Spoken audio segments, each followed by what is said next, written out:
Bienvenue chez Cryptologique, je suis Isaac Pix et comme tous les vendredis, aujourd'hui vendredi 26 avril 2024, nous allons faire un point de marché Ishimoku sur Bitcoin et Ethereum. Alors, les semaines se ressemblent, on a un Bitcoin qui continue de latéraliser, on fait des descentes, on fait des remontées, donc on va voir ça ensemble très rapidement et voir les niveaux et voir si on a des dates prévues pour un éventuel changement de situation. On passe tout de suite au graphique. Alors sur le BTC, donc le BTC en weekly, nous sommes toujours dans cette configuration là, donc configuration vraiment haussière. On est revenu corriger et mécher plusieurs fois au niveau de Tenkan. Pour l'instant le niveau tient. Les poussées du cycle de Tenkan ont peu d'effet en fait sur le cours. Et on continue ici de latéraliser avec une tendance quand même plutôt baissière. Donc on est coincé et on va le voir. Alors je vais juste remettre l'ondulatoire pour qu'on comprenne un peu d'où l'on venait. On avait deux fluctuations, celle-ci avec une possibilité de correction qui pourrait nous ramener éventuellement plus bas sur une zone d'équilibre qu'on n'est pas obligé d'aller chercher, mais on va voir si on suit ces lignes ici de correction. On a quand même la Tenkan déjà à passer, revenir sur le cycle de la Kijun, qui elle pourrait marquer éventuellement un équilibre pour permettre au prix de repartir, mais on peut très bien continuer ici à latéraliser, c'est tout à fait possible. Donc ça c'était la fluctuation la plus courte, et la fluctuation la plus longue c'est celle-ci, donc avec le A ici A, B, C, sur laquelle on avait aussi atteint une target, et on pourrait redescendre ici jusqu'aux 53 000. Donc voilà, scénario possible. Bon, ici avec une fin de fluctuation qui était au 1er juillet, donc est-ce qu'on va continuer à latéraliser pour corriger? Ça voudrait dire que sur le mensuel, on aurait ici plusieurs bougies de latéralisation avant d'entamer une éventuelle correction ou repartir. C'est encore tout à fait possible. Le tout c'est de savoir, aujourd'hui on est dans un ralentissement, donc pour l'instant on est dans une phase où le marché va accumuler sur cette partie là, ou distribuer. Donc accumulation et on continue à repartir, ou distribution et à ce moment là on corrige et on retrace. Donc ce qu'on cherchait à avoir, c'était sur les petites unités de temps, donc en redescendant sur du daily. Donc voilà l'état de notre ralentissement, avec une configuration quand même qui est passée baissière avec le Kumo, le Kinkoyo aussi baissier, la Kijun qui a imprimé une phase de baisse, donc le momentum sur cette unité de temps là est plutôt à la baisse, et avec une Shinku passée sous les prix. Donc pensée plutôt baisse. Et si on regarde justement donc dans toute cette phase de ralentissement, si on peut la simplifier, pour l'instant on la simplifie avec une belle première vague ici baissière. Donc il reste du temps si jamais on veut imprimer de la baisse. Il y a plusieurs temps.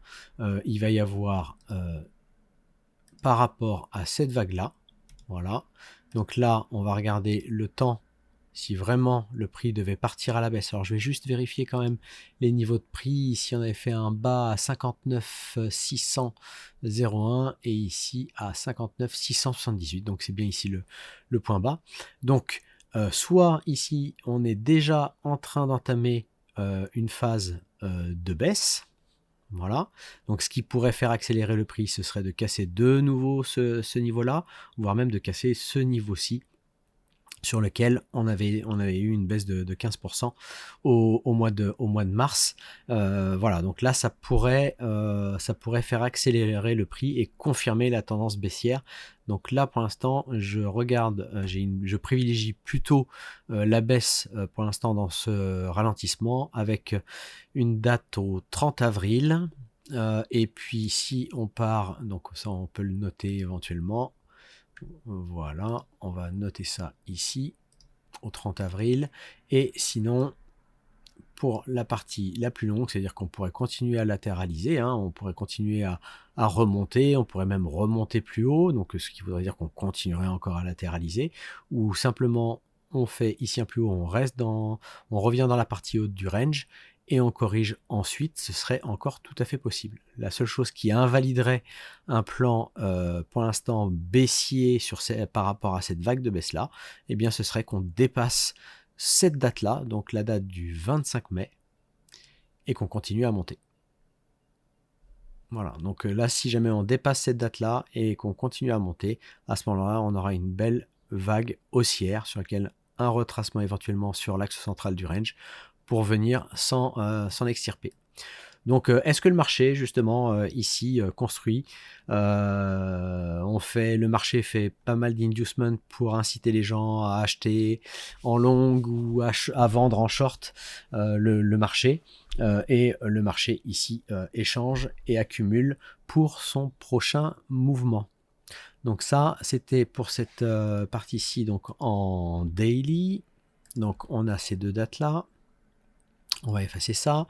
Donc on est toujours, pour moi, dans ce complexe interne ici. Tant qu'on n'a pas cassé ce bas-là et tant qu'on n'a pas cassé ce haut-là, on n'aura pas de sortie confirmée.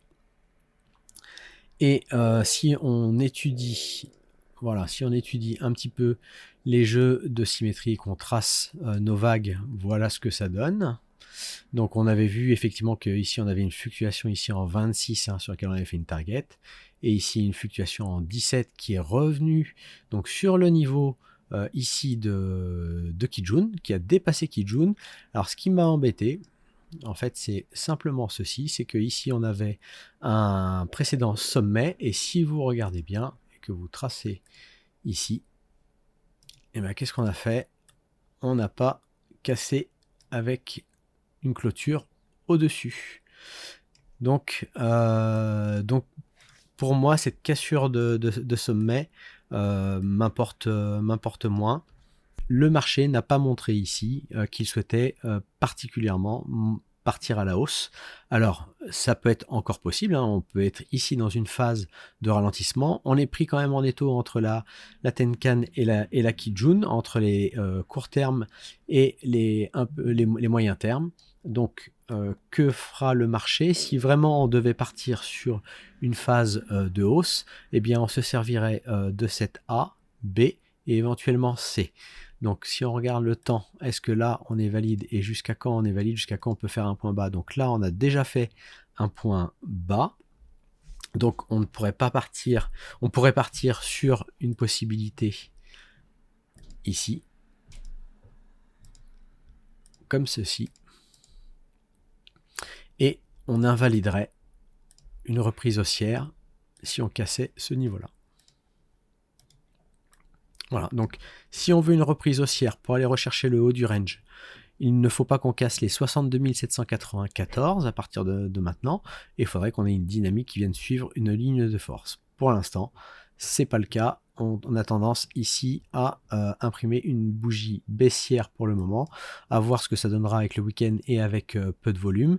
Et sinon, la fluctuation que l'on regarde ici, on va voir si jamais je l'ai tracée, c'est celle-ci. Alors là, on était avec un haut à 67 183 et 67 232, donc c'est celle-ci. Voilà, on va la tracer comme ceci.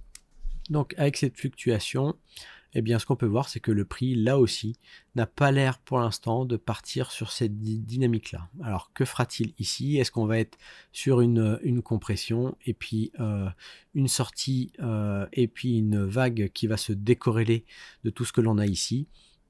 C'est encore possible. Donc voilà, soit une résolution aujourd'hui, donc si on casse les 62 794, on invalide une reprise haussière et on part à la baisse, et de toute façon on est soit dans une tendance à la baisse, soit on ira chercher de nouveau un niveau haut, on décorrèle et puis on va repartir encore dans une latéralisation pendant encore quelques jours. Voilà, et pour l'instant, de ce qu'on avait vu et de ce qu'avait remarqué justement ZS, on était quand même plutôt assez corrélé à ce qui se passe aussi sur le Nasdaq. Donc voilà, 4 heures, ça va pas nous donner beaucoup plus d'informations. On pourrait suivre un petit peu plus précisément la configuration, mais là aussi la configuration n'est pas forcément très belle.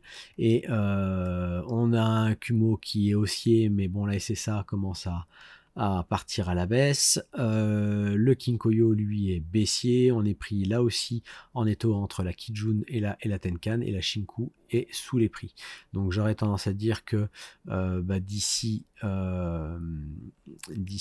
quelques heures, donc on va pouvoir mesurer. Est-ce qu'on va avoir, il faudrait un petit peu plus pour avoir vraiment une baisse. Il faudrait compter 2 jours. Dans 2 jours, on pourrait avoir une influence de baisse qui pourrait faire accélérer le prix. Donc ouais, c'est pas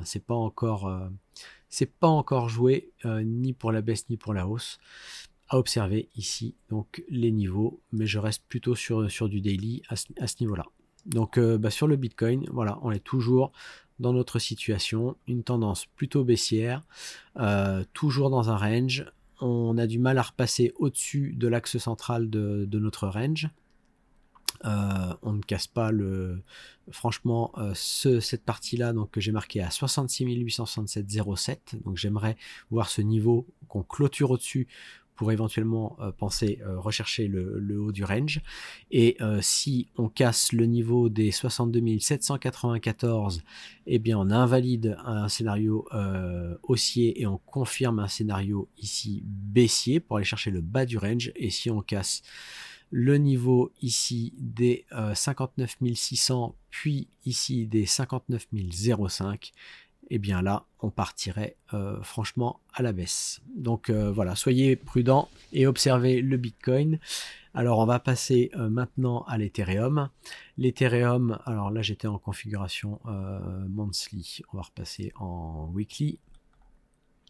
Le weekly, donc toujours même situation, on va vérifier, j'avais donc cette A, B, C sur lesquels on avait fait une target ici de N avec un petit peu d'excès et sur lequel on revient corriger. On suit plutôt cette ligne de force, donc à voir jusqu'où on ira. Est-ce qu'on s'arrêtera justement sur le niveau du plat de SSB ou est-ce qu'on sera arrêté comme on l'a fait dernièrement, et on va le voir ça en daily sur la Kijun.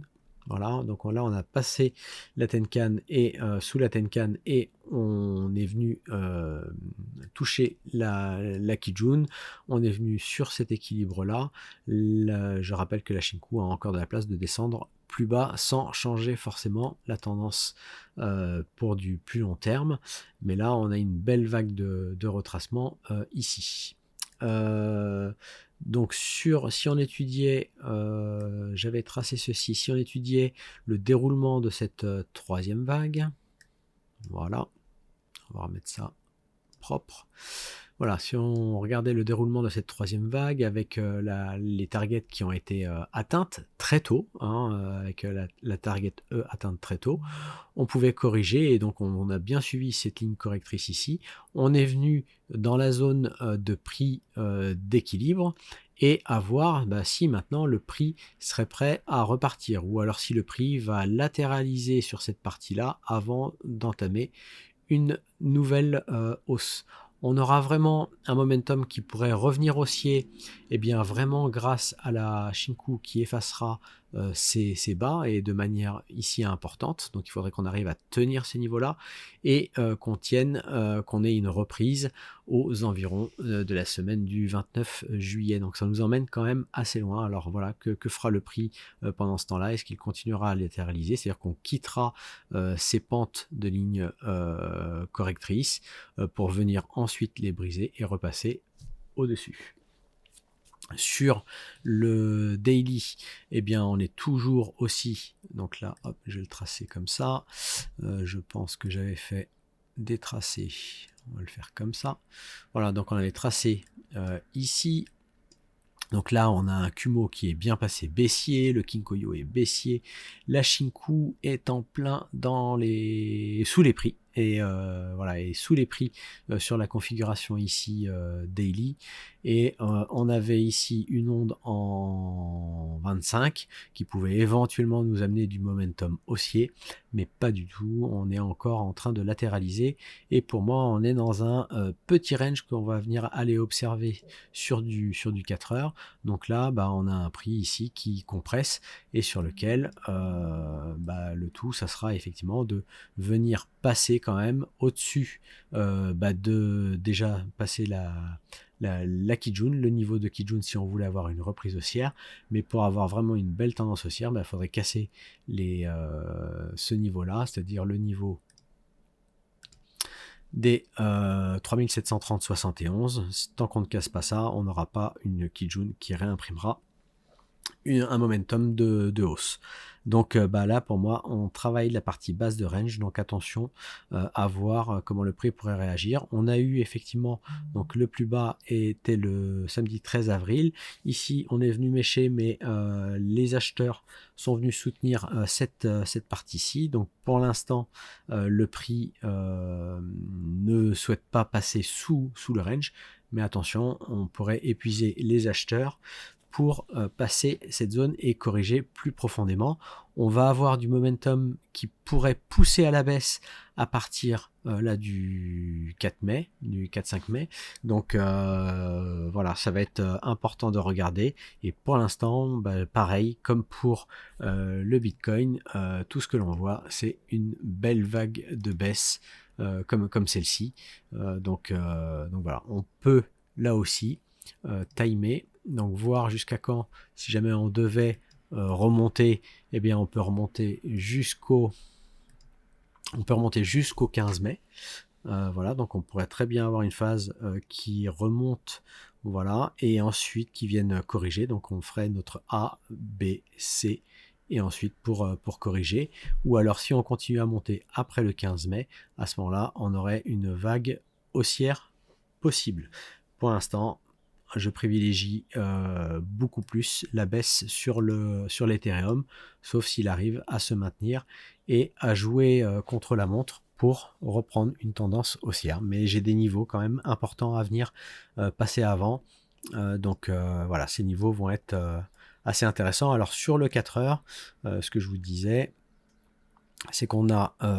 tac, je vais remettre ici. Voilà, donc ici on a un tout petit range. Donc je vais le mettre en plus gros.